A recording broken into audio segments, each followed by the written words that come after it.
শ্ৰীমন্ত শংকৰ হৰি ভকতৰ জন যেন কল্প তৰু অহন্ত বিনয় নাই নাই নাই আমাৰ পৰম গুৰু হে ৰাম আমাৰ পৰম গুৰু। প্ৰণাম প্ৰভুসকল, আপোনালোক সবাকে মোৰ পুনৰবাৰ হৰিদৰ্শন ইউটিউব চেনেললৈ স্বাগতম জনাইছোঁ।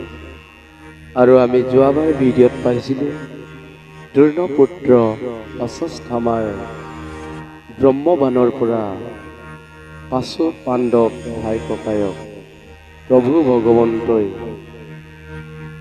ত্ৰাণ কৰিছে। আৰু পিছৰ বাৰত আমি কিছু কথা পাম। হে ৰাম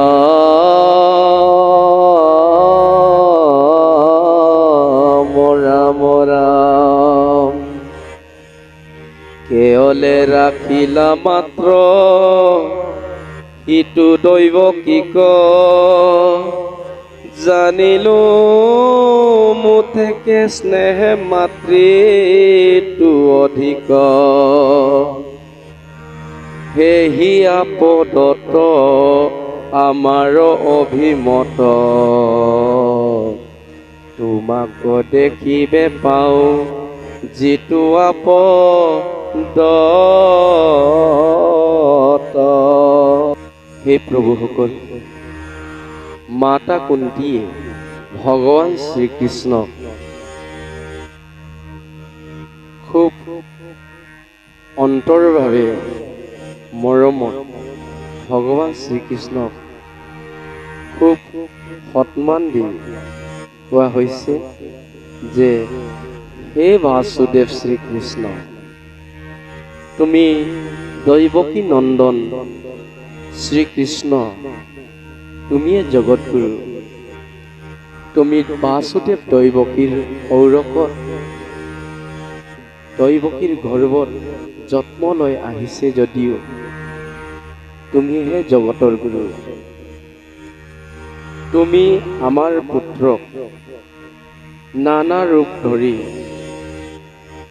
যেন তেন প্ৰকাৰেণ তুমি যিমান যেনেকে কৰিলেও আমাৰ পাঁচোটা পুত্ৰক তুমি ৰক্ষা কৰিছে।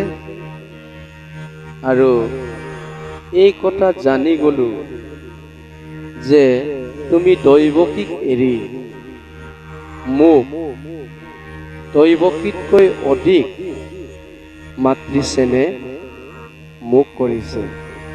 এই কথা আমি জানি গৈছোঁ।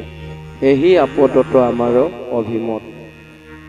হে বাসুদেৱ শ্ৰীকৃষ্ণ, তুমি মোক নিজৰ মাতৃ দৈৱকীতকৈ মাতৃ সন্মান আৰু মাতৃ চেনে মোক দিলা। কি দি আমি সন্তুষ্টি কৰিম প্ৰভু? আমি এই কথা তোমাক মৰম চেনে সকলো দিশতে তোমাক আমি যাচিছোঁ। তোমাক কি দি আমি সন্তুষ্টি কৰাম বুলি মাতা কুন্তীয়ে ভগৱান শ্ৰীকৃষ্ণক অভিমত জনাইছে। তোমাক দেখিবে পাওঁ যিটো আপদত শ্ৰী ভৈলে ভুলে মন কৰে নানা কাম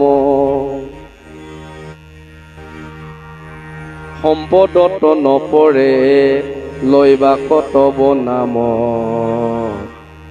জগতৰে আত্মা অন্তৰ জামি মহাহৰি নিজৰ ৰূপ আচাহাক্যাত অৱতৰি।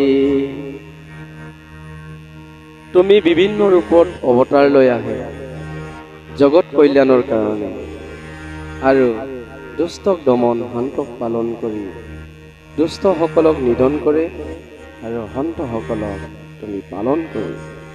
সেইকাৰণে তুমি অন্তৰ্যামী হৰি বিভিন্ন ৰূপত তুমি অৱতাৰ লৈ আহে বুলি মাতা কুন্তীয়ে ভগৱান শ্ৰীকৃষ্ণক প্ৰাৰ্থনা কৰিছে।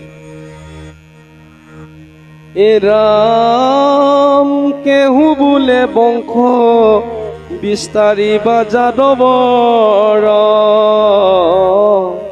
কেহু বোলে কীৰ্তি বৰাই বা পাণ্ডৱৰ, কেহু বোলে ভূমি ভাৰ হৰিবাক প্ৰতি, কবই নানা হেতু যাৰ যে নলবই মতি। কিছুমানে কয় তুমি যাদৱ বংশক বিস্তাৰ কৰিব আহিছে, কিছুমানে কয় তুমি পাণ্ডৱসকলকে ৰক্ষা কৰিবলৈ আহিছে, কিছুমানে কয় ভূমিভাৰ হৰণ কৰিবলৈ আহিছে, কিছু তেনেকে নানা ধৰণে নানা কথা কৈছে, আৰু চবৰ চিন্তা ধাৰণা বেলেগ বেলেগ, আৰু বেলেগ বেলেগ ধৰণে কিছু মানে আপোনাৰ তেনেকে জগস্যা কৰে। এই কথাকে কৈছে, কাম্য কৰ্ম কৰি মৰে যত মোৰ মতি, ভৈলাহা বেকত তাক নিস্তাৰিবে প্ৰতি, অনন্ত চৰিত্ৰ কথা কৰিব প্ৰচাৰ, শ্ৰৱণ কীৰ্তন কৰি তৰুক সংসাৰ। সকলে প্ৰভু ভগৱন্তক চিনি নাপায়,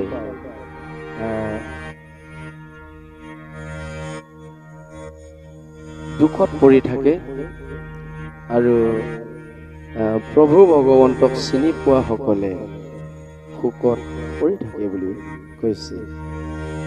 আৰু অনন্তৰ চৰিত্ৰ কথা যিমান প্ৰচাৰ কৰে আৰু যিমান ঈশ্বৰৰ চিন্তা কৰে, সিমানে আপোনাৰ সুবাসনা লাভ হয় বুলি কৈছে। সুবাসনা আৰু দুৰ্বাসনা, কাৰোবাৰ সুবাসনা হৈছে যদি ভাল হ'ব, কাৰোবাৰ দুৰ্বাসনা হৈছে যদি দুখী হ'ব।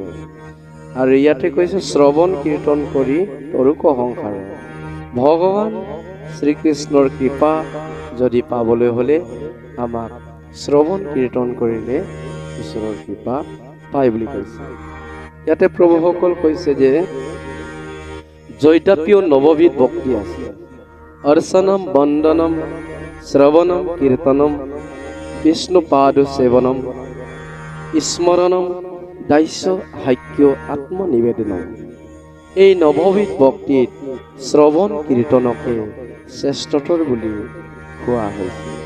সেইকাৰণে প্ৰভুসকল আমাক মাতা কুন্তীয়ে ভাগৱতৰ দ্বাৰা বুজাইছে যে ভগৱন্তৰ কৃপা পাবলৈ হ'লে পাণ্ডৱসকলৰ লগত যেনেকে ভগৱন্তই আছিলে, ঠিক তেনেধৰণে আমাৰ সমাজতো আমাৰ এই ক্ষেত্ৰতো ভগৱান শ্ৰীকৃষ্ণই থাকিব পাৰে বুলি কৈছে।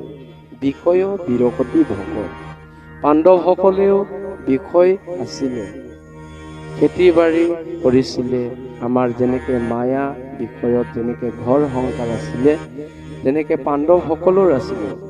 কিন্তু পাণ্ডৱসকলৰ লগতো ভগৱান শ্ৰীকৃষ্ণই নাছিলে জানো? কিয় আছিলে? পাণ্ডৱসকলে লাহে লাহে বিষয় বিৰকতি ভক, অৰ্থাৎ বিৰকতি মানে লাহে লাহে মায়া মোহ এৰা, বা লাহে লাহে বিষয় বস্তুবোৰ এৰি এৰি থকাটো বিকয় মানে বিৰকতি বুলি কোৱা হৈছে। বিকয় বিৰকতি বশত আমি পাণ্ডৱসকলৰ নিচিনাকে হ'লে আমাৰ লগতো এই ঘৰ সংসাৰ গৃহস্থী সংসাৰ কৰি থকা এই সমস্যাটো ভগৱান শ্ৰীকৃষ্ণই বিৰাজমান হয় বুলি ভাগৱতে আমাক দেখুৱাইছে। তে প্ৰভুসকল, আজিৰ ভিডিঅ'টো ইমানতে সমাপ্ত কৰিছোঁ আৰু পিছৰ বাৰত আমি কিছু কথা পাম পুনৰ লগ পোৱাৰ প্ৰতিশ্ৰুতিৰে। কৃষ্ণ